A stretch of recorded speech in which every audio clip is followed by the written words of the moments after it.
Hello there. Super excited for this episode of the SPS Pod, episode 41. I have Kieran Drew coming in to talk to me about his performance origins. From going from having a back injury as a young man to now being a digital writer, free from his career as a dentist. Yes, he went from being a dentist to being a digital writer. Really great conversation coming up. I hope you enjoy it. Let's jump into it.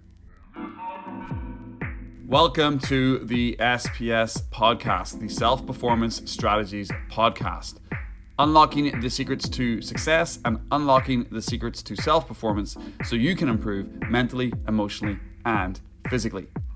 The SPS Podcast is brought to you by the Pro Accelerator Program, helping business owners and business leaders save at least 10 working hours a week, improve their focus, and make more money. If that sounds like something you're interested in, check out the show notes and follow the links. But let's now jump into this episode. Hello. Welcome to the 41st episode of the SPS Podcast, of the Self-Performance Strategies Podcast. In this episode, I've got another deep dive, another performance origins with a large creator from Twitter, Kieran Drew, dentist turned professional writer.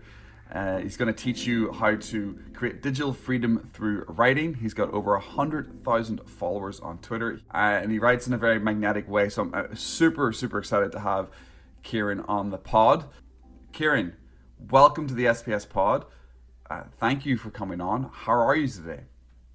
Yeah, I'm really good, man. Thank you for inviting me. It's funny just spend my Valentine's talking to a bearded man over Zoom.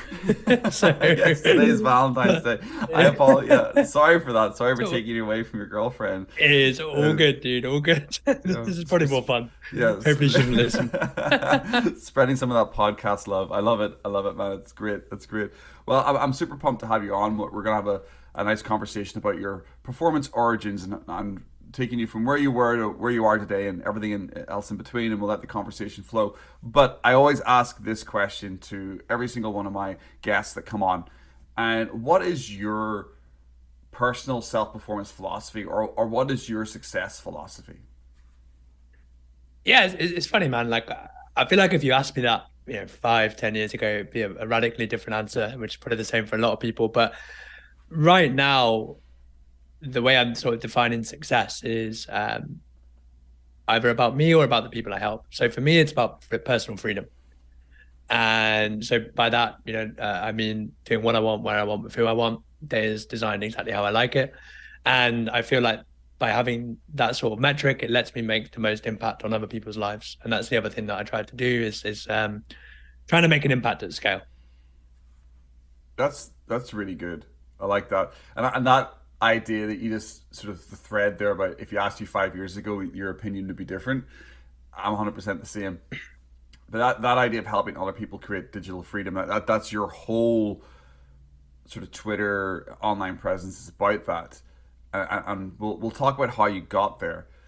But I know from some of the Twitter threads that you've done and what you've spoken about, I mean, your current ethos is about digital freedom, but you used to be a dentist. And before that, you've had a big life thing happen to you years ago, which I'll let you explain if you want to go that far back. But from getting to this idea about helping people create digital freedom, how did you get to that idea? Where did it start? Where did this sort of journey for you of success or self-performance? When did you start getting dialed in about improving yourself as a person? Because I personally, just to frame the question, I personally ended up running a business because years ago I started improving myself. And it was just, I felt like it was a natural timeline of like, okay, well, let's just do this. If that makes sense. So yeah. How did it start for you? Yeah, it's definitely the whole improvement angle, like you said, but it would be smart maybe to go back to when I had the neck issue then, because that's sort of where it all kicked off. So for people that don't know, when I was 16, basically, I had what we call scoliosis, which is like a bending spine, going a bit wonky. Like my family used to call me Crab Boy, and then it is with like Northerners. Yeah. And one day we were walking around, and they were like, "Oh, holy shit! Like your spine is." Can I swear, by the way? Yes. Swear Yeah, away. good, Yeah. because I'm very foul mouthed. Your spine is bending, and as like a caveat, like at 16, I was a very anxious, awkward kid who didn't really have a great attitude about life. Like I was always pretending to be someone. And anyway, what basically happened was I went in for this scan with my back. And I remember sitting at the hospital with my mum, and like we're in this like tight NHS cubicle, and the X-rays are spread across the table. And the doctor looked at us and he's like, there's a problem. And the thing is, like, the back bending is not meant to be a problem, right? It happens. And what they actually found was at the top of my neck, I had broken it in 4 places. And there was Wow. also a tumor growing in the spinal cord, which was putting pressure on the nerves. So basically eroding the nerves in my brain at the base. Wow. And it was a hell of a thing to get told at 16. And I've always said, best thing that ever happened to me, Yeah. because what happened was at first I was devastated, man. Like I thought, life really unfair. Like I felt like the victim, and I used to have this attitude of like, I wanted kind of sympathy, right? I was like, this has gone bad for me, and I wish people would give me that. And it's a bit of a toxic mindset, right? And what happened was actually when I was going into the surgery, my mum was terrified. And I remember this like clear moment where basically I realized that my life wasn't in my hands anymore. Okay. So the operation was 17 hours long. You either wake up fine, permanently disabled, or dead, right? And No in I between. just, no in between. And I just remember like looking at my mum, and she was devastated. And for once, I realized that you can control how you react in the situation. And started just joking around, laughing. I went in smiling. And when I came out of that, obviously I survived. I'm here, which is always good. When I got back into recovery, I discovered like this whole idea of incremental improvement, because the operation was, like I said, 17 hours long. I was in hospital for 3 weeks. But when I got home, I had already made this decision that I was gonna try to do something with my life, like this kind of second gift that we'd had. But the like journey back to normality was pretty tough, man, because I couldn't even shit or shower without help. Couldn't Ooh. walk, couldn't, yeah, like, so you kind of go back to a very humble beginning. And it was kind of at that point where I discovered that like most challenges that you can face are just a case of series of daily repetitions, right? Not kind of focusing on too big of the goal and just improving as you go along. And I don't know, man, like because that neck operation just brought that attitude to a lot of things. And so we had like a time frame where basically if I didn't recover in time for university, I would lose my spot as a dentist. So I got that, thankfully. And then when I left dentistry, I was like, okay, I'm going to make something of my life. The problem, Steve, was that that make something of your life is often undefined or defined by other people. Yes. And if people don't, if they're not, if your listeners aren't British, so I come from the north of England, and in the north of England, the scarcity mindset is very, very Yes. much ingrained. Yep. And so, in my eyes, success was defined by how rich you look, not how good you feel. Yes. And with dentistry, it was pretty cool because no one in my family had like made any sort of real money. And suddenly I was 26, and the more hours I put in, the more money I'd make. Yeah. And it was good money as well. And so I came out of that, and dude, I was like, let's go. I want to be high performance, like probably underlying ego and stuff. Like I've Yeah. never really wanted to be rich for the money. It was always the independence, but like to me, the more you earn, the better you were, right? Which I'm sure you hear that a lot. Yes. And yeah, and what actually happened, mate, and again, very, very grateful for a bad situation. I took on 2 jobs, and you're not really meant to do that with dentistry because you hear everyone has like high suicide rates. It was fucking awful. Yeah. Again, Yeah, yeah, you said 2 jobs. I'm like, what? it's just That's the money was great, but very stressed, very anxious, and making a big mistake I think people make, and that's being so busy you never consider the direction you're going. yes. And what I realized was COVID hit when I hit burnout. Like I was done, I was cooked. And suddenly I had a lot of time, and I realized that actually the because I didn't enjoy the work either. And when you're kind of tolerating a career you don't enjoy, it takes you away from one that you do. Yes. And I was always like, well, shit, I've spent over £100,000, 9 years of my life on this career. You can't pull out now. And actually, I love reframing a situation on the different side of the same coin. You've only spent 9 years and £100,000. Like, why do another 30 years for something you don't Exactly. enjoy? And that sort of led me to here, mate. That there's so many things I can pull out. There's so many things where okay, I wasn't in hospital, with a bad back, but there's so many points of that journey that I can relate to. Because when I first got my shit together, and obviously I partied for 10 years, and we'll talk a little bit about that quickly. We both lived in Newcastle, and we ended up both going to the same nightclubs, but at Yes. different time periods. I think one was used to be called the Stage Door, but it's called Cosmic Ballroom. I think you mentioned to me once, and I used to frequent that quite a lot. A little techno Me too. downstairs, and but when I got out of my sort of party years, because you went and went and got your dentistry and got that done. Good for you. I think I paused a bit too long in my 20s, and I lived like a student from the ages of like 21 to like 28. And then at 28 I started waking up, and I moved to Canada at 29, 30 year old, and that's when my personal development journey started, in essence. But I ended up in a commission sales job, and I went down the same sort of route as you. Didn't really love it, but it was like money, money, money, work, work, work, chase, chase, chase, and I felt miserable. But yeah, no, so many good things in there for me to pull out there. But when in that, and I can hear a little bit of stoicism in there, and I want to sort of pick on that a little bit, because there's a lot of sort of, you can control the external, you can't control the external, but you can control the internal. Was that a philosophy that you got involved in because of your injury, or is it something you got? When did that any influence on you at all? Because I feel like there's a lot of stoic sort of ideology or stoic sort of foundations in that story. Yeah, I mean, retrospectively, or sorry, now I love Stoicism. It's something that I will consume daily because I think it's very important. Yeah. But I actually only pieced that together retrospectively. So, um, the situation with my neck had forced me to adopt a Stoic attitude Yes. because the alternative was that the reality was bad, right? And like Mm-hmm. the whole thing with Stoicism is that, between stimulus and response, there's that window, and in that window you get to choose the lens with which you view the world. I kind of found that out by myself, very slowly and very painfully. And so then the first time I read, I mean, the first book I read on that really would be Man's Search for Meaning by Viktor Frankl. Yeah. Great book. And yeah, I just remember reading that quote that I just said, and also like the man's thing is like freedom, right? Like as Yeah. our last choice. And I found that very powerful. And then someone was like, have you heard of this Marcus Aurelius guy? And since then, mate, like I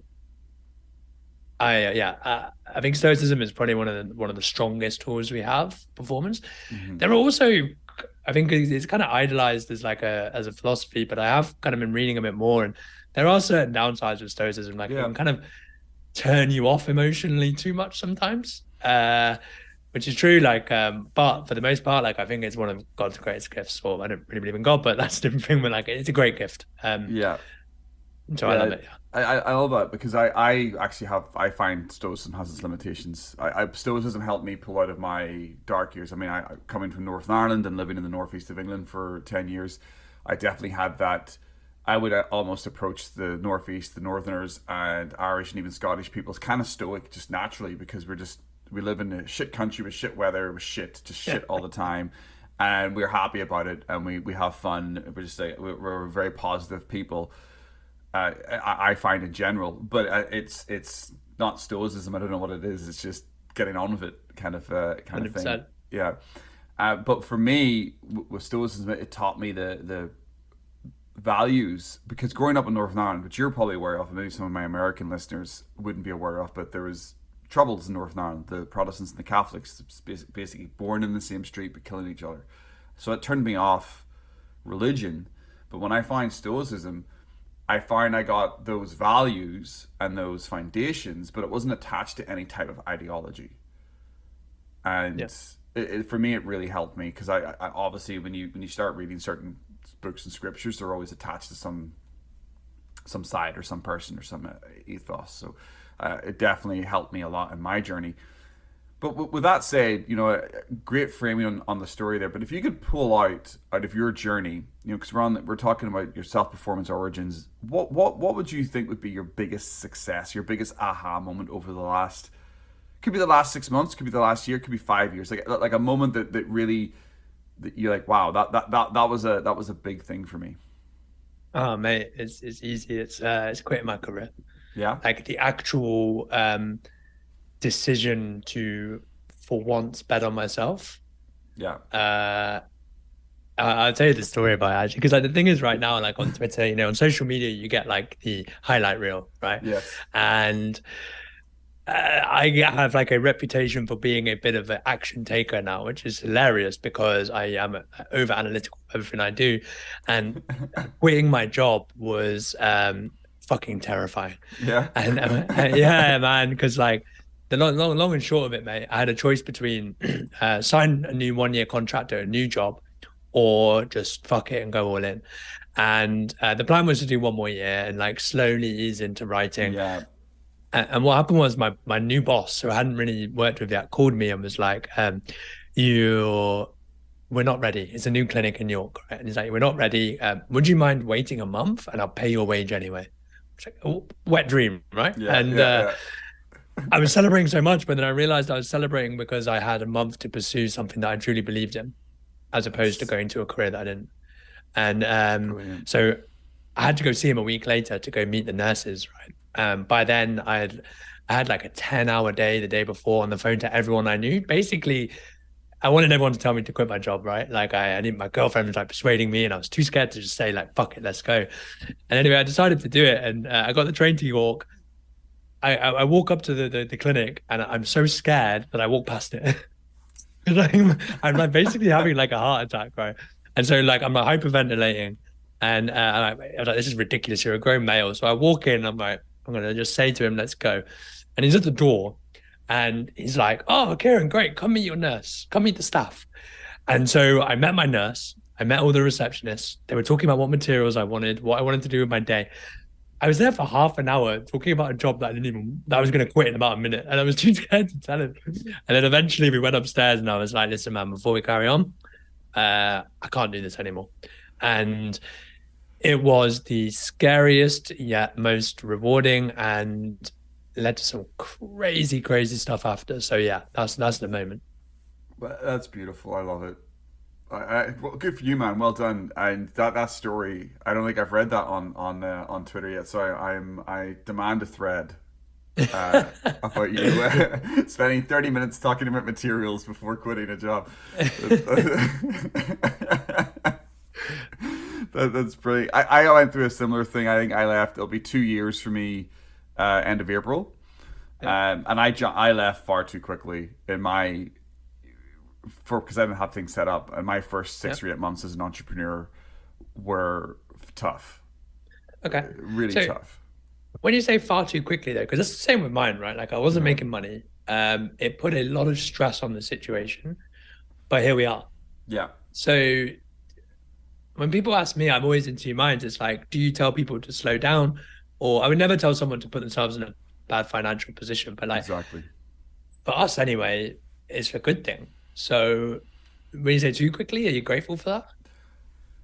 Oh yeah, good. Switching the podcast around. I love this. Asking me questions is great. Yeah, yes, I'm very, very grateful for it because I think, to be fair, the lessons in that first 8 months, from April through to like December, early January of last year, those 8 months have shaped how I think about business and how I show up today. And I don't think I would have learnt those lessons without going deep. And I didn't quite burn the boats because I obviously I was earning a very good wage, a six-figure Yeah. wage as a corporate leader, and Yeah. I had money set aside and I had systems set up, and I did make money monthly. It's not like I didn't make money, but sometimes it was below my minimum amount. Actually, quite often for the first 6 months, it was below my minimum amount, but I was keeping the wolves from the door. Yeah. And then I had a couple of wins over the summer of 2021 that like made it look. I thought I cracked the code. I've talked about this on a podcast episode recently where I I signed a bunch of people in October through my coaching Mhm. stuff, and I thought I've done this, I've cracked it, and then I cracked a new offer out, put it online, had like 15 or 17 phone calls from December through January of last year. December 2021 and January 2022, I had 17 discovery calls and didn't sign anybody, and I Oof. just it killed me. January Yeah. last year, compared to where I was in February 14th, we are today, on Valentine's Day.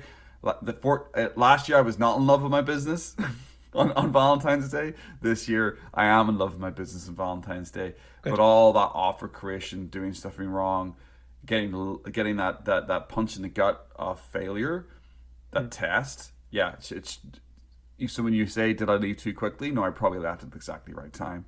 So it's Yeah. because I needed to learn all those things. I always say the ironic thing about perfect timing is you only find it in retrospect, right? It's only Yeah, when you take action when you're not ready. and I would argue that's how I would say perfect timing. Someone said, "How do you grow a Twitter account?" Wait for a global pandemic, and you can spend 10 hours a day on Twitter. It's very true. That's how I grew mine. Because Twitter was my job for months because I had no Yeah. work to do in my corporate job for the first Yeah. three or See, four I months of the pandemic. I was late because it was COVID that gave me the time to think, but I didn't understand. Like I thought copywriting was like legal protection of goods and all that, and Yes. so I mean, it took me what 12 or 13 months to get my first 1,000 followers because I just didn't get it. I didn't understand, and that tell you what, that'll teach you something about fucking persistent attitude, right? Where it's like just constant grind. But yeah, like you're saying, COVID was a very good pivotal one. The funny one for me, mate, when quitting the job too early, Hmm. it was the thing that it taught me because I actually have it on my whiteboard. I told you about the 10 rules on my Yeah, on whiteboard, your right? whiteboard. Yeah, Yeah, yeah, yeah. and the big one is believe in abundance because Yes. I am so wired with scarcity, right? My whole model of life in dentistry was make as much money as you can, save as much as you can, retire at 50. That was it, Mecca. And so like when I quit my job, I had no money coming in for 6 months. And like I tell you what, to get rid of a scarcity mindset, try blow all your savings. Like Yeah, it taught me something about myself. And now when I'm making decisions, very little of it is wrapped in money. It still creeps up, but like it's really helped. that's great. So what you're talking about there is being in the gain, not being in the gap, being in Great abundance. book. Oh, yeah, a fantastic book. I'm a massive fan of Dan That's Sullivan also on there too. and Benjamin Hardy. Yeah. It had a massive effect on me. I had goals in my life that were I call them gap goals. They're Yeah. goals based on the wrong emotional foundations, and they end up attaching or desiring to them. But they're typically goals that you expect external things to change. But Mhm. all my goals now are just they come from within me. They're things that I just want, and the book Gap in the Game by Dan Sullivan really helped me with that. And like Yeah. as you're talking, I can really hear that now. When you're talking about what your decisions you're making now, you're coming from you're defining success. And I'll go off in a different direction because recently, like I've been following you for a while, and you've been blowing up on Twitter. You write fantastic threads. You're very engaging. You've got a fantastic newsletter. It used to be called ABC, but you're changing it now to called Digital Freedom. You're pivoting a little bit, and you were doing group coaching for a little bit, but now you're taking a step back from that because you're defining success for the way that you want it, and it's something that I do with my one-on-one coaching clients. One of the first things I do is like, well, what is success to you? What is high dollar, high value for you in your life? What are your pillars? And it surprises me, but a lot of business owners don't have that dialed in, and then they start building bridges to places they don't want to go, and then they blow themselves up because they just get so stressed out. They're all over the place. They're chasing things like you did with your dentistry, like I did in commission sales years ago. So I want to, tap into that. This defining success for you and then going after it. I mean, I have to say I admire you for that because you're not only are you doing it yourself in your life, but you're also doing it publicly. So Mm. where was this idea about defining success? And then the second kind of add-on question, that what then drove you to then talk about that very openly with your followers? Yeah. The defining success part, it's just something that I think about a lot. And I think it maybe does stem from the brain tumor stuff, where it's like if you want to live a successful life, first you need to define it, right? Yeah. And it's very easy to climb the wrong mountain, and there's no points if you get to the top. And so I read a book called How Will You Measure Your Life by Clayton Christensen, and that really helped me, where it just sort of highlighted the fact that like you get to choose, like success is subjective and you get to define Yeah. what it means. And when you define what it means, suddenly a lot of options close down that you probably wouldn't pursue, but a lot more open up. And I find that really powerful to allocate your energy towards something.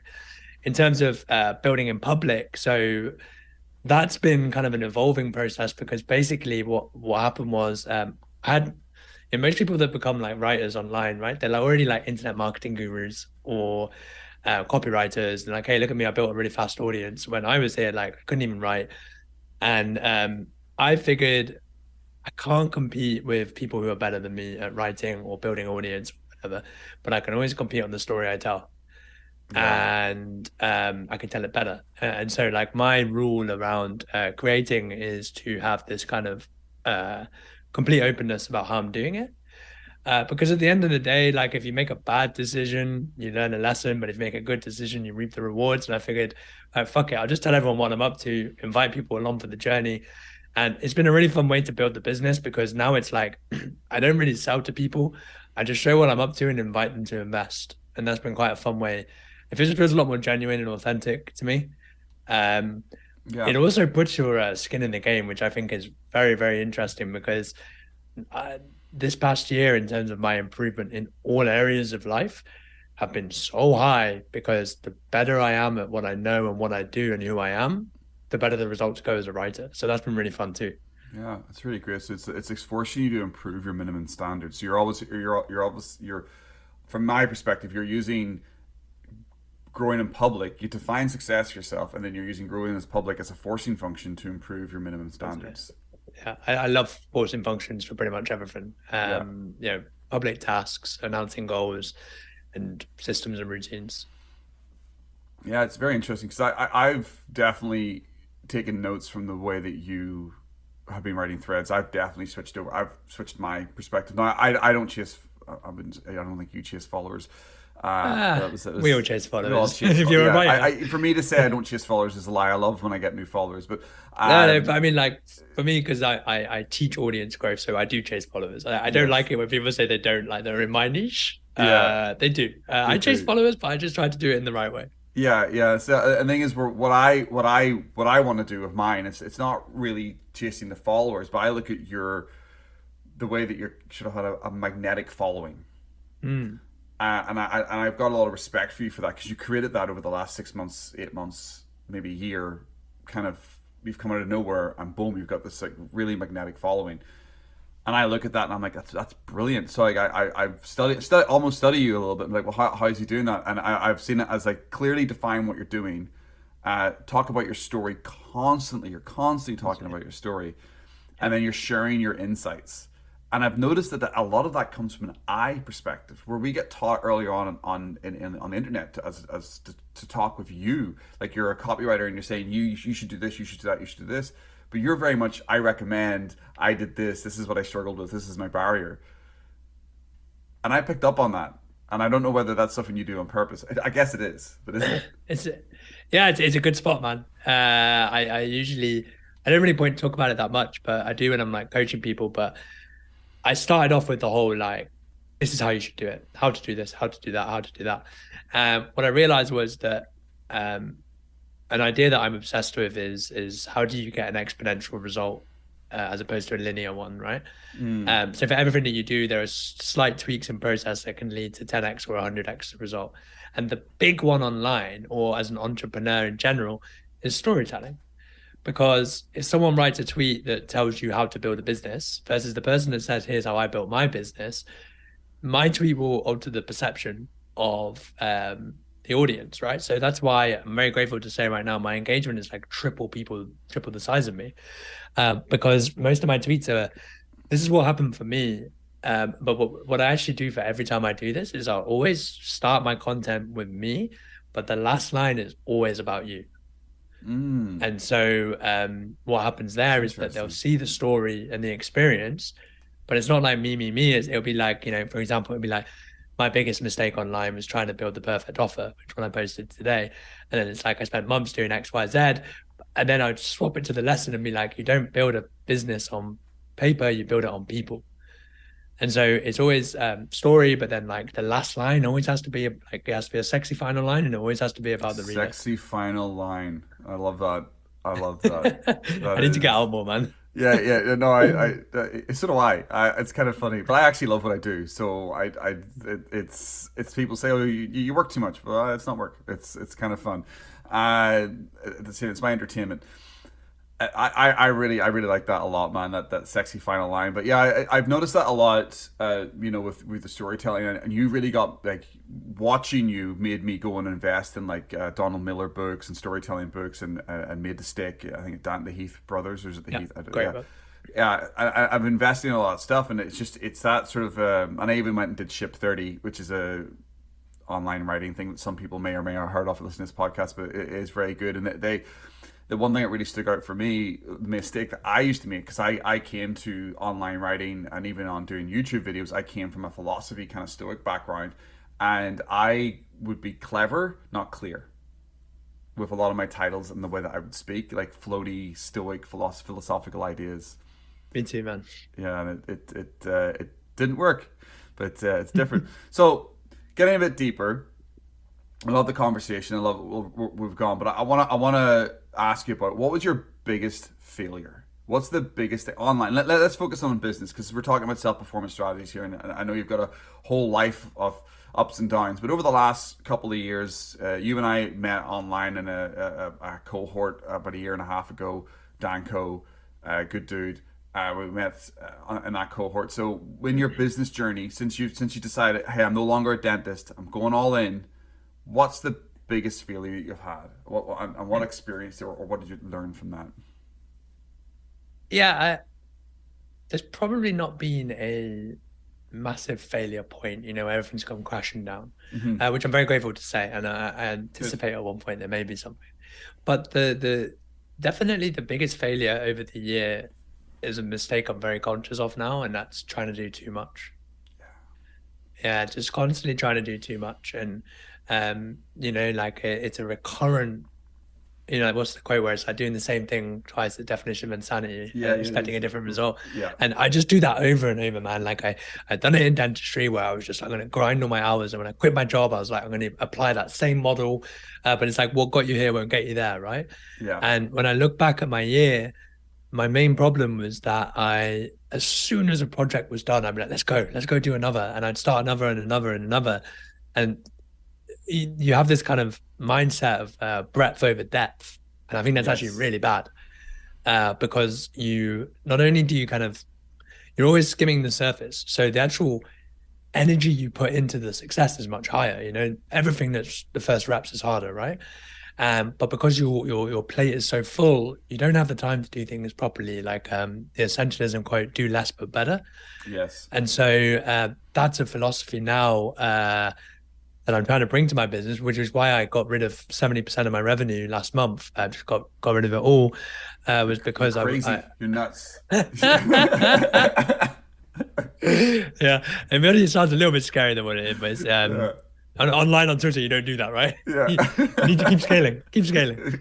Um, but yeah, so really, it was just uh, approaching this mindset of success how we're told to, where it's like success is more, and Yeah. actually, if you go slow and if you do less, you're going to find something that you really genuinely want to go deep in.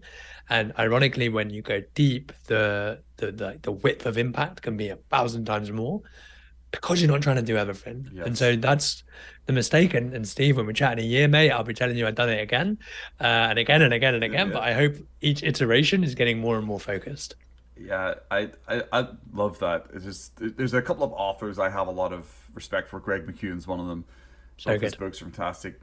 Dr. Benjamin Hardy, uh, fantastic. Read pretty much all his books, and obviously Dan Sullivan, strategic coach. I don't know if you does books with Ben Hardy, but what you're talking, you can talk about James Clear in there a little bit, but I'm not going to say anything about Atomic Habits. I think it's just a good synthesize of other people's ideas. That Yeah. book, still one of the best ever books written for entry level to personal development habits, but it's Yeah. all other. And he's only written one book, but yeah, other authors like Benjamin Hardy have written like 3 or 4 in the time. So I'm like, James Yeah. Clear, one hit wonder. We'll find out. Anyway, I joke, James. If you ever listen to this, I apologize. But the thing what I'm saying though, the point I'm trying to get to there is that less but better, that minimum standards, that focusing on your core thing, because is it this idea that if is there somebody doing the thing that you love doing and that's the only thing that they do and they're making a shit ton of money doing it, and anytime you ask yourself that question, you're like, yeah, there is somebody who's only on Twitter who's making a shit ton of money just being only on Twitter. But then you get caught in this idea where people are blowing up on Instagram, people are blowing up on YouTube, I should go and do this, I should go and chase this. Yeah. And I fell into that trap. But this idea of like focusing on one skill, one platform, one thing, just like and drilling into it until you're really, really, really, really good at it. Yeah. Less, but better. Yeah. I Yeah. think. And I think I made that shout all right on Twitter where it's like, Yeah. I don't have to put in any effort now to get 20,000 followers a month, which is really nice. It's just flowing beautifully. The problem, and I'm really into this idea of improving decision making, and Mm-hmm. the big one, mate, is FOMO. Yeah. I get it all the time. Like if I see someone going viral on Twitter and I think that I am better than them at content, I won't name names. I'll be like, oh shit, man, I need to get over there now. I'm missing out. I'm missing out. And it's like, always just bring it back to the internal scorecard, right? Where it's like, actually, according to your Yes. metrics of success, you're killing it, and stop trying to rock the fucking boat. Yes. Put in the because they're probably looking at you going like, fuck man, why am I not doing what this guy's doing? The issue is FOMO online is very powerful because when you see people getting their follow accounts with these external metrics, we're monkeys at the end of the day, right? We're wired to want that too, even though you know nothing about that person or how happy they are, or about it and stuff. So yeah, that's the big one, man. FOMO. Yeah. Slow No. down, slow down. Yeah, 100%. I definitely had that. I've ignored Chat GPT. I ignored Bitcoin when it was out. I ignore Web3. Yeah. I've ignored platitudes. I did. I grew. I'd be honest. I grew my account. I've like frozen at about 60,000 odd followers, 68,000 followers. But I got up to there by posting Yeah. a lot of like I describe as platitude threads. Yeah. 10 steps to destroy your morning. Or you make your the We've all been there. yeah. We've all done it. We've all done it, I've moved away from that and gone more storytelling in my perspective, and obviously, it's working for me because I'm still getting those on the back end, my signing clients and to my coaching programs. That's the important metric, calendar calls, signing clients up. That to me, that's the real metrics. But the FOMO, yeah, it is hard. I do suffer from it. I see people blowing up and people who have gone from 0 to 300,000 followers. And I'm like, okay, I mean, it is what it is. But again, I define success for what success is for me. And I think you do the same thing. And it is hard. It's like going back to the gap. And again, it's like FOMO is the gap because then you're making an imaginary version of yourself that you're trying to chase. Yep. But you actually switch back to the gain. You're like, well, I'm happy. I've got things. Things are moving for me in my life. So it's yeah. So One of my one of my favorite quotes with that, because you sound like a very driven person, right? And I imagine a lot of your audience are. We're all kind of type A sort of style usually. Pleased but not satisfied. Yes, please, but I not find that very satisfied. powerful. Where it's like I'm very happy with my life. I have my dream business now. Like I write 4 hours a day. I walk. I read. I think, which is fucking great. Yeah, But like, there's always like you could just do more, but make sure you're doing more for the right reason, which is like to show that you can improve, yeah, but not to impress people. Just to sort of like that infinite game of helping people and self improvement. yeah. I get that as well, 100%. Where I have a really good life, but then there's also part of my mind being like, well, could I have been more effective in my deep work this morning? Could I have not at 12 o'clock today my time? There will be Champions League soccer will come on right in the middle of my lunch hour, and I'll be like, do I have to watch it? No, I don't. So I have those struggles. I could actually do a bit more deep work. So I that's where my minimum standards are. That's where I kind of like not beat myself up, but I'm always like, can I raise my floor? Can I do less dumb shit? Because that's my thing, helping people do less dumb shit, and that to me is like I don't know your thoughts on this, but I feel like the personal development sort of industry, and even on the Twitter gurus, the optimization guys, all the productivity dudes on Twitter, it's all about doing new things, using strategies, using hacks, adding in habits, doing new things. I have never improved in my life by adding things to my life. I've always improved in Mm, life by removing things, by yeah, stopping things, by doing less dumb shit. yeah, And you know, less but better. yeah, yeah. It's not more. It's less but better. So Yeah. like, So is yeah, that like easier to avoid stupidity than achieve brilliance from Charlie Munger? yes, that's Charlie. Yeah, Yes, that's a great quote. That's a great quote. So, question I want to ask you, you know, yeah, about yeah. you know, we're flowing here, good stuff, but I want to now go big and out into the future. If I could give you a realistic but magic wand, what's Kieran Drew doing with his digital freedom newsletter? What's Kieran doing with his following? What is your realistic the magic wand in the next 6 months to year or 18 months? Where are you going with your brand? Where's the future? You've overcome all these struggles. You've had some big life inflection points. You're doing very well online currently. What's the future? Yeah, I try not to look too far ahead these days, but I would say that goalposts are quite fun to like, make sure you aim in the right direction. Basically, I want to own one of the best newsletters on the internet so that I can make a big impact at scale. And so the aim of the game really is to get very good at writing because I consider myself quite average at the moment, maybe just getting above average now. Come on, I know, come on. I know. But you know that's how it works, right? Yeah, Yeah. Um, and yeah, I'm also in that Dunning-Kruger effect, right? When you suddenly make and you're like, oh my God, I'm terrible. yeah. You So I'd get like this. to, Yeah, yeah, yeah. You and spike it's up it's and then dip down. Yeah, yeah. it's silly because I know, right? Like my girlfriend would be like, "Oh, I loved your email," and I'm like, "I fucking hated every word of it." And but that's natural, and like it's getting a lot better actually. So objective A is to get really good at writing. Um, Objective B would then be to pour gasoline on the fire and get more people watching me do it. And so the plan would be to have, if we're saying in a year's time, it'd be cool to get to like 75 to 100K on the newsletter. Nice. And I try not to set social media goals because I feel like I know it completely warps how I think. Mm-hmm. Like for example, I wanted to hit 100K before Christmas. I set that target, and suddenly every thread was stressful. All I could care was that. Got rid of the target, and ironically, I hit it faster, and I was relaxing. Love it. Um, but yeah, so like the social media thing. So I have been doing less but better. But now, Stephen, you'll notice this in all my emails that's coming up. I'm obsessed with leverage. So, how can I turn everything I do from incremental to exponential? And that's the aim of the game now, mate, is just working on my systems. I've been so busy coaching that my systems were very stuck together. And like, for example, this week, all I've been doing is system building.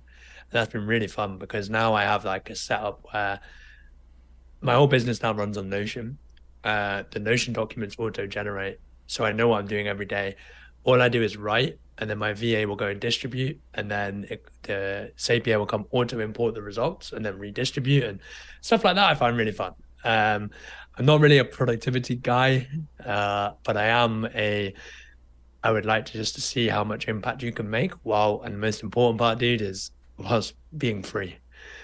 So, like, I want to prove that you can work 4 hours in the morning and then spend your afternoons, in my eyes, either thinking, reading, walking, or talking, stuff that feeds the brain, and Yeah. just do those two loops over and over and over. Learn how to productize your knowledge and learn how to communicate engagingly, and then, like, digital freedom. There we go. Beautiful. Beautiful, man. I love it. I love it. Yeah, I probably have a conversation with you offline about your Notion systems, but I don't have systems like that set up. But it's interesting because from my perspective, like looking at what you're doing, that 4 hour in the morning, and then I like the fact that you had talk in there because I love coaching. I love talking to people, but I don't love doing it at first thing in the morning. You know, I prefer to Yeah. do my talking in the afternoon because I like that golden period. But being on the on the west coast of Canada, the west coast of Americas, it kind of hoops me a little bit to talk to people in Europe and talk to people on the East Coast. I've got to have those morning slots open, but I Yeah. purposely close off 2 or 3 days a week where people can't touch me. Okay, yeah, cool. Because Um, I'm also tactically lazy. yeah. I like that. Yeah. I have the same problem where someone maybe from Australia or maybe even you, where it's like the time zones are so different, but I am quite religious. I need to be in bed by 9, and I can't be doing work from 7. Not because like I'm like, oh, you're hustling too hard, but if like you said, I love what I do. And if I had it my way, I'd do it for 14 hours a day. It feels like play. But I know if I work past 7 p.m., I am getting no sleep. Yes. And so, like, if someone wants to hop on a call with me at 6, I'm like, I can't do it, man. Like 4 o'clock at the latest. And they're like, what are you, like 70 years old?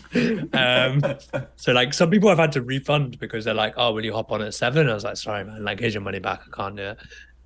Yeah, Uh, no, it's but good. yeah, No, it's good to have that. Good to have success defined. Because again, I was a bit like that earlier on in my coaching, and then I hate it.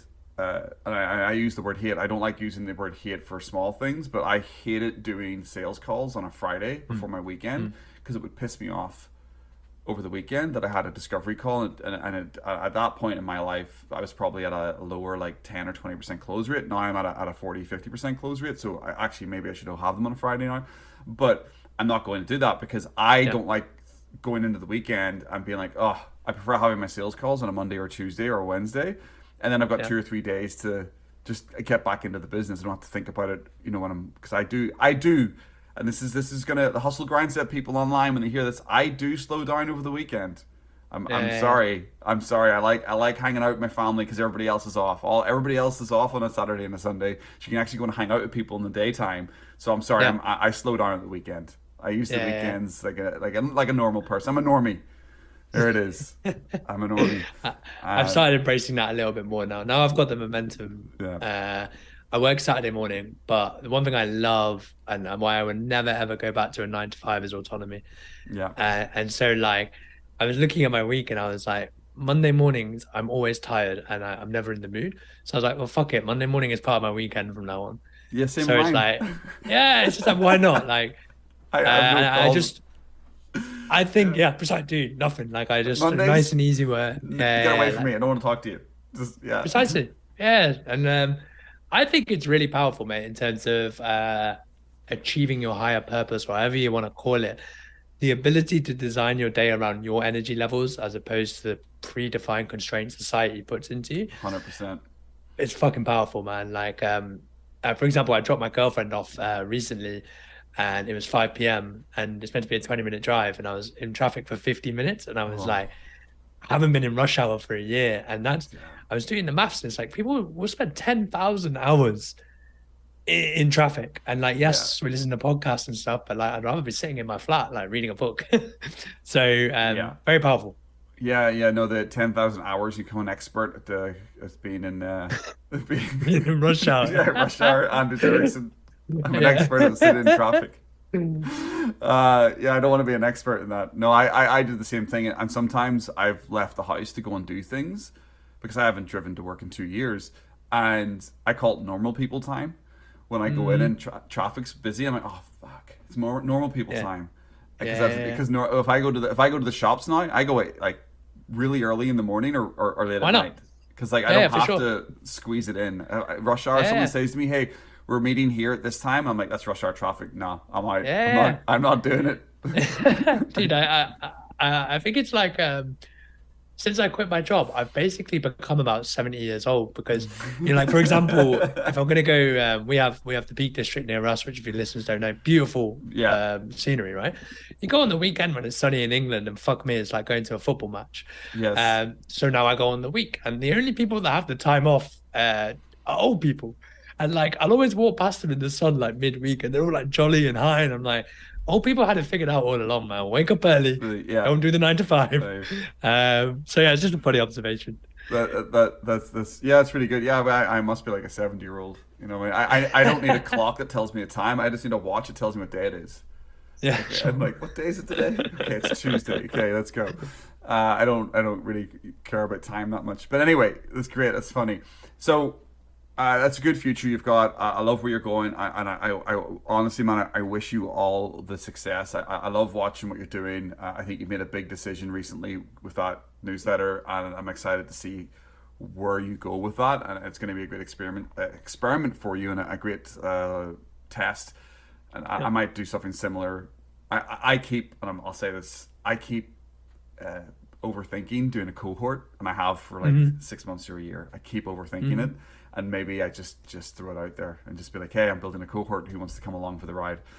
Um, It, just I do it. was I was terrified when I was doing mine. I sent the email and I immediately like no one's gonna buy this shit, and I had to say no to 5 people, and it was great, man. Yeah, yeah, it was really good. Good. So do it. People will want to learn from you, man, for sure. Yeah, In a yeah. I group just setting. yeah, I just need to just get it out there and do it. But yeah, I keep tinkering around with other things in my business, and so yeah, it's just what we do. What we do. Like Yeah, for landing page we do sure. with an update. I don't know if I like this. Need to build a better email sequence. Yeah, yeah, But that's what I'm doing. So with that, we've been talking for nearly an hour, so we'll kind of get towards the wrap up here. I like to ask a couple of like, uh, you know, wrap up questions, like not really quick fire questions, but as we're sort of wrapping up. yeah. The one question I want to ask is, what do you think is currently slowing you down, standing in your way, or stopping you from your next success? Spending money. Still the Spending scarcity money. problem. Interesting. And Yeah, from spending money, is that on hiring coaches, hiring VAs, getting into masterminds? What is that spending money? What? yeah. So an idea that I am really trying to embody that I don't do very well is that money is energy. Okay. And now that I got back to 5 figures a month, like, because like I said, I burned my savings for 6 months. It was quite nice getting paid again, right? And again, like I was like, well, I don't need to really spend any money. But actually, right now, if you look at my business growth, the revenue is scaling really high, the growth is scaling really high. And it's like, if you were to take this like, pot of money that's sitting earning 6% in savings and say, why don't you bet on yourself, which is one of my rules, like bet on yourself. If I wasn't so clingy on like scarcity side, I would be investing in yes, masterminds. Um, I'd be investing in attention. I don't run ads or anything at the moment, and I don't really know why not. So that's what I'm working on now, mate. Where it's like I actually set a rule, like a forcing function. Like I said, the only way I can get over my monkey mind is to set rules. And my rule right now is that basically for the entire year, I want to spend every dollar I make. Um, because then like what, and I'll see if that works. If it didn't work, I'll start saving again. So that's what I'm doing now. It's pretty scary. I actually just got myself the new iPhone, and I'm that guy that will get the old iPhone until it's like tripping to pieces. Um, so Yeah, yeah, there you I'm just showing my old iPhone up to this. go. Yeah, it's like 4 years Dude, old. man, I will drive that thing to the fucking ground. But now Yeah. I'm like, okay, I need a nice webcam. You can get the new like stuff like that. So I'm investing more in quality and education and faster results. Like for example, building this Notion database thing, dude. It was a really depressing one where I done a Zapier thing. It took me 8 hours to build, and when I looked at the maths, it would take me probably about 6 years for them to break even on the time. Yeah. Uh, so now I'm just going to start paying people smarter than me to do the things that I can't do, so I can focus on writing. Who's getting who's? Yeah, I've spent quite a lot of money over the last year on different coaching Good, programs and masterminds, and I good for can you. honestly tell you that they have sh- uh, shaped me for the better. Good. This year, last year I went for coaches and masterminds. This year I'm going for who's. Okay. What I'm does that mean? who's people to help me. I've hired recently hired somebody to help with my landing page who's more of a story Cool. brand person rather Yeah. than just somebody who's just like, hey, I'm going to do your landing page for you, like the dudes that DM you on Twitter. Hey, I'm gonna. Yeah. I'm like, thanks, bro. No, Yeah. good for them. I'm not saying don't send DMs to people, but No. stop sending me DMs. Uh, Just not me. Send stop DMs, but sending not to me. not to me. Yeah. Yeah. So yeah, I just hired someone, and it's more of the way that the contract's set up. It's more of a relationship than a transaction because they're going to help me with my words and stuff. And then I'm Yeah. looking to hire a VA as well Excellent. to start helping me repost my stuff in other places. Yeah. From And they're Philippines sort of style, or no, I'm actually going with somebody who I know in my life that excellent. I trust because I want someone to repost my podcast onto YouTube, and it takes me like half an hour an episode, and I don't want to do it. I'm sorry, tactically lazy. Yeah, I don't want to spend half an hour, 40 minutes editing a video quickly and then throwing it up on YouTube. It's boring for for sure. me. Yeah, So I'd rather yeah, pay somebody else. And also, yeah. this person knows how to write a little bit, so I want them to take my Good. Twitter posts and then my Twitter threads, and then just add a few quotes to them and make it look, just put it on the medium for me. Yeah, Obviously, I'll have an SOP as a standard operating procedure of how I want them to do that, and we'll talk about it. We'll make a process out of it. yeah, But those are on my mind. I'm like, oh, I need to put my podcast on YouTube. I should be posting on Medium, and I'm like, do I really want to do that? I'm like, well, no no, way. but I want it done. Can I Yeah, afford to pay somebody? Yes, I can. yeah, So that's kind of my math is like, if it's on my mind, constantly on my mind, how can I remove it? but yeah, And I think I'm getting to the point now where I can just pay people. That's who who's are. Who's are just people who you can distribute. Do yeah, drop delegate. The delegate part is like, who can I actually give this stuff to? yeah. Because I still want it done, but I don't Yeah, want you're to do it. you're here to focus on the highest point, right? Like my girlfriend is now partner in a business and she quits her 9 to 5 in 2 weeks to help me out Nice. full time. That's And brilliant. same thing, mate. Like I have a VA in Philippines as well, but there's a lot of stuff that's like a trust thing, right? And my girlfriend knows what I'm up to. She knows business mission. I was like, I'd rather pay like a percentage of the business as opposed to skimping on quality. So I respect that. Yeah, yeah, no, and that's kind of where I was thinking as well because I want someone to be a bit of a creative. Yeah, yeah, and yeah. I don't and I all and this person who I'm hiring knows me, so they get my blunt productivity, Excellent. sort of stoic Irish, no dumb shit kind of attitude to things. But I think they also get my compassion. But I don't. Do I have any? I don't know. I'll figure that out at some point. So going on from that last couple of questions here, what is one contrarian view that you have about? It could be about self performance. It could be about writing. It could be about something that you're interested in. But what is a contrarian view that you have that you push back against the norm? To give you an example of my philosophies, I push back against optimization. I think anybody who uses the word optimization or pushes optimization as a solution is dumb shit because you see in Bolt optimizes to remove a second off or half a second off a sprint. Mm. Elon Musk optimizes rockets. The majority of people haven't got their shit figured out to even think about optimization, in Mm. my opinion. Obviously, if you're testing different emails and stuff and A/B testing and stuff, that's different. That's not optimization; it's testing. But like optimizing things so they work better, like tuning that engine, I don't think that's where people should start. 99% Yeah. of people shouldn't start there, but that's where a lot of like the personal development industry pushes people. If that makes sense, Yeah, in my yeah, opinion. yeah, yeah, yeah. It's interesting because I've been in such an echo chamber where most of my contrarian views around my audience, I've attracted them based on that, right? So it's quite hard to remember what's contrarian about me. Um, when I look at the conversations I have where I disagree with my family and stuff, I am overly stoic to the point where, and yeah, maybe it's right, maybe it's wrong. I think it's right. Like, I'm the guy that's annoyingly calm and annoyingly optimistic. And like some people are like, oh, that's wrong. Like you should actually get angry about certain things. But in my opinion, it's like actually in terms of like a net emotional cost over your lifetime, not giving a fuck about anything is really nice.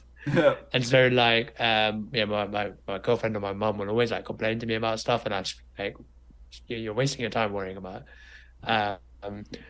As I said, I think that's actually kind of a negative thing sometimes, but I personally think that most people should just go about life just being the most positive person in the room, and as a net positive, it'll be a lot better. I like that. I like that. It's kind of like contrarian advice where people, yeah, because people push back against, like, I don't believe stoicism is about shutting down and Yeah. being unemotional. I think stoicism for me, I think in one of Marco Aurelius's tweets, his quotes, one of his quotes, I he love said, that. yeah, he said, do the right thing. And 100%. I pull that, Stop talking about it and do it. Yeah. yeah, just do the right thing. And I pulled that out as what my definition of stoicism. It's mentally, emotionally, and physically, you do the right thing based on your current skills, knowledge, and abilities. That, that 100%. that that that's what you do. Um, and I actually I believe I believe in what you're saying there about being more Yeah. positive, and I really do ignore a lot of the news. I actually get frustrated when I talk to family members and they bring up Yeah. politics and stuff because I'm just like, what are you doing, wasting your Yeah. time with Yeah. that Yeah. stuff? Yeah. Like it just don't let that negativity into your life. Yeah. You know what I mean? I So think I think it's the important reframe is that everything is an opportunity to improve your character. When you yes, have that as like the backbone, it's like, and hopefully I'll never want to find this out, but like I would like to think that I would be a person if someone chopped my leg off the next day, I would be making jokes about being legless. Like, um, I do believe that, like, again, it's that Viktor Frankl thing is that no matter what happens, there is always that choice of character. And it's a very like it's not an easy thing to like withhold with everything. It's easy to say like be positive, but when shit hits the fan, how do you react?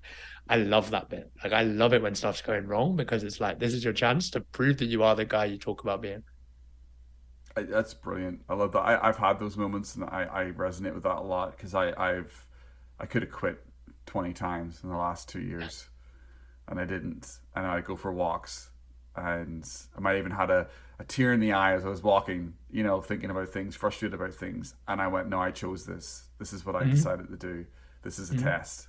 And what am I going to give up and go back to corporate and with my tail between my legs and sit at a desk at a cubicle underneath a flickering fluorescent light, being told Yeah. what to do? I'm like, no, fuck that shit. I'm gonna go back and sort it out. So yeah, I love that. So last question. Cool, Last cool. question before I get you to tell everybody where to find you, and I'll put your links and everything in the show notes below. The last question: if you could have everybody in the world wear a T-shirt with a printed message on it for a full day, what would that T-shirt say? Oh, can you tell me yours first? Do less dumb shit. Do that Dumb dumb shit. shit. Yeah. Didn't expect that to come at me so fast, man.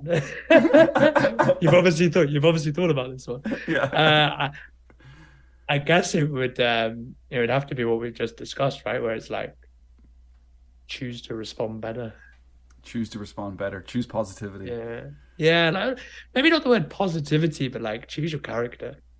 You don't have to be like just like annoyingly happy, but like react better. You can Yeah. always improve your reaction. So I think if everyone was just focused on that. Yeah, I like that. Choose your character because there's so many like that. That got the little sparks in my brain going off. It's like obviously we're Yeah. playing a video game, and when you choose your character and you can Yeah. upgrade your character any way you want. And I think the video game analogy for life and business is so applicable. Yes. Um, Huge fan of it. yeah, Gamification. the thing because I've like the open world games, and I've made this connection with business. I don't know if you've ever played a lot of those games, but when you go out and you're running around and you spend hours doing all this Yeah. like these small bullshit things. Go find a key over here, take it back to this guy. Go over and get a key over here, and bring it back to Yeah. that guy. But then you do all that bullshit, and then it unlocks a boss, and then you fight the boss, you get Yeah. the rewards. And when I play those games, I feel like that's like business because you're doing all this like repetitive, boring stuff that's kind of still interesting because you're still playing the Yeah. game. You're doing it on a daily basis, but you're doing it for days and days and days and days and weeks and weeks and weeks and Yeah. even months. Yeah. And then depending on your offer, you might only get once or twice a month. You actually get that big celebration. Like for me, signing Yeah. one or two clients a month is great. That's fantastic. I'm not signing clients every day. Do you know what I mean? I'm not Yeah. that level. So it kind of reminds me of that kind of that. So choose your character. Choose your character. I'm smiling because dude, I've spent I think my playtime on World of Warcraft was like 500 days, 24 Yeah. hours times 500, so it's a fucking lot. Well, yeah. And what I again I'm very grateful for it, even though what a complete waste of my life. But dude, like I was locked up in my room, like scared to talk to any females. And anyway, Yeah. the thing with gamification that I love, right, is that when you play a game, you are more than willing to do the repetitive task over and over and over because you know you'll get the result because it's a game. Yeah. But then suddenly when we're doing it in life, it's like the monkey mind comes in. It's like, oh, but what if I do this repetitive thing and it doesn't work? And it's like, there's always this, what if it doesn't? What if it doesn't? And I feel like in gamification, there's always, what if it does? It's Like, what if I just do that quest over and over and over and over, and then this gets to here and there? You always look at it from that lens of like, what if in a good way? So yeah, I gamify everything, man. Like, I it's the love only that. way to do it. Yeah, I get over that monkey mind by data points. So Yeah. I know that meditating every morning for me, or journaling regularly, nearly a daily basis. I slip from it, but I'm practically pretty much every day I'm journaling a little bit. I Mm. know going for walks 3 or 4 times a week. The data points have told me that those repetitive, boring tasks equal big results. Yes. So I know that they work because I Yeah, can yeah, yeah. look back and that going gap in the gain again. When you go back and look at all your gains, you go look at all your wins. And how did you make those wins Mm. happen? Well, I did all these boring tasks repeatedly over a series of weeks and months. I Yeah. improved my minimum standards, and boom, I There you go. won. Yeah, it's like Uh, like a metric, right? yeah, yeah, and I think that's Yeah. a big thing for me in my life, and a big thing for working with clients one on one and people who I speak to is a lot of people don't actually set goals based on data. They Mm. set goals because they're like, oh, I want to do 300,000 this year. And I'm like, well, Mm. how much did you do last year? Oh, I only did 20K of my business. Okay, so you're expecting I don't know how many X increase that is. What's the data Mm. point on that? And I'm not saying don't go Mm. big and try to 10X, Yeah, but what's the actual reality? that by day. What's the status quo? What happens if you just do what you did last year, and what's going to happen? You're probably going to get 20K again. So that should be your Yeah, minimum goal. That should be your baseline yeah, data point. That's your data set. yeah. And then you go from there. Well, what's 5x of that data? Well, that would be 100K because Mm. and then Sort of like this success leaves clues analogy, right? Where it's like yeah, just deconstruct what happened. The journaling ones, but we'll get into that in maybe another pod. But like those habits you've described are self-awareness habits, and the thing with self-awareness is that like it's a very creeping habit. But then like there just comes a point when you realize you are aware of how you are thinking. yeah, And that awareness of how you are thinking is a very compounding skill where because suddenly you start making better choices. And even a 1% improvement in decision making is like 1,000x down the line with compounding. And so yes, it all starts with journaling, walking, meditating, yeah, and reading in my one. So again, it's like just have faith in the fucking system. There are a lot of smart people that say they do these habits and they go, well, I think we overcomplicate it sometimes. yes, we do. We really do overcomplicate everything. I think complexity is everybody thinks it's complex. It's not. It really is kind of simple, and that's where my life philosophy currently is just doing less dumb shit.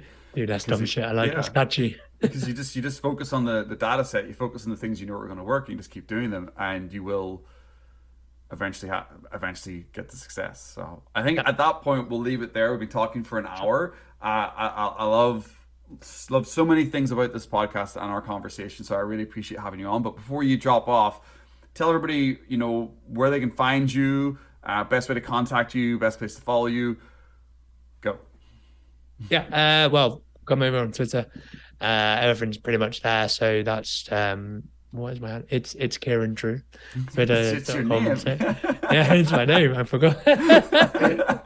You can tell how much I look at these things. Yes. Or KieranDrew.com. You can sign up to Digital Freedom, which is my newsletter. And then if you just sign up there, like I will just direct you around to stuff about me. And I have like 4 free courses knocking around and all sorts of goodies for you if you want to write online and build a business that's freedom first.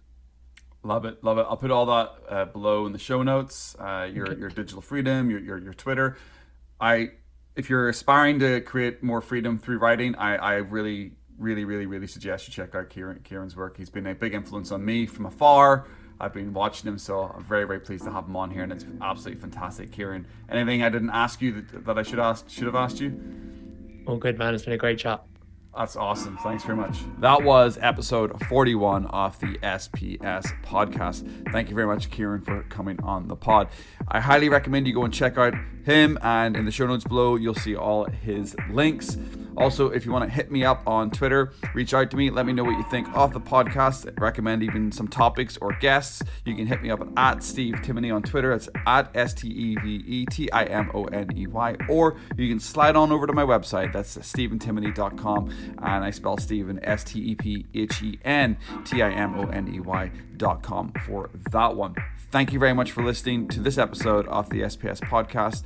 And we will talk to each other in the next one. Make it a good one.